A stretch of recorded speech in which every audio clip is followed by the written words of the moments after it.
Okay, now we're going to take a look at how to make a graph that reflects a paired samples t-test. So this will be a line graph. And the reason why we use a line graph to represent within groups variables over time is the idea that a line connects across time, whereas a bar represents that this bar is a separate entity from this bar. So it's really just sort of having the graphic represent the same thing that actually in real life it represents, which is connectedness.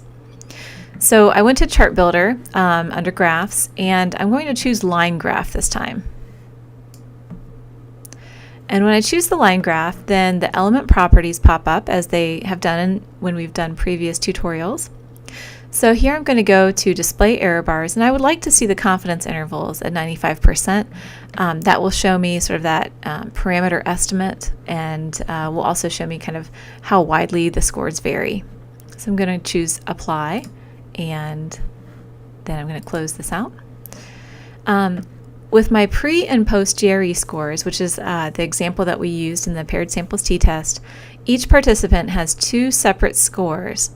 The key here is that both scores are measured on the same scale. So the GRE is measured from 130 points to 170 points. Higher scores are better.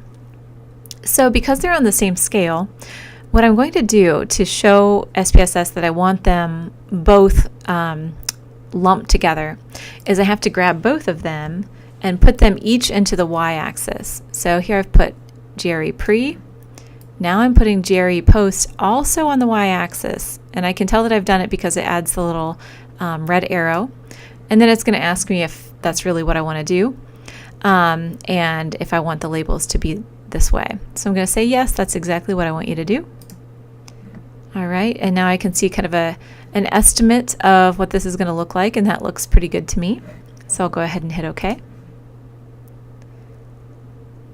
Okay, and then if you recall, our data suggested that there was a slight increase in scores, but it wasn't a significant increase.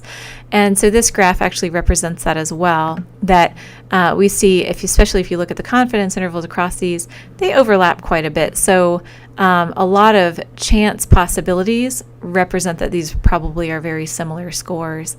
And we don't see a lot of evidence that the post score is much more systematically improved compared to the pre-score. So this is how we would represent a paired samples t-test using a line graph, putting both of our scale variables on the y-axis so that it will force SPSS to make a graph with each of those represented on the horizontal axis.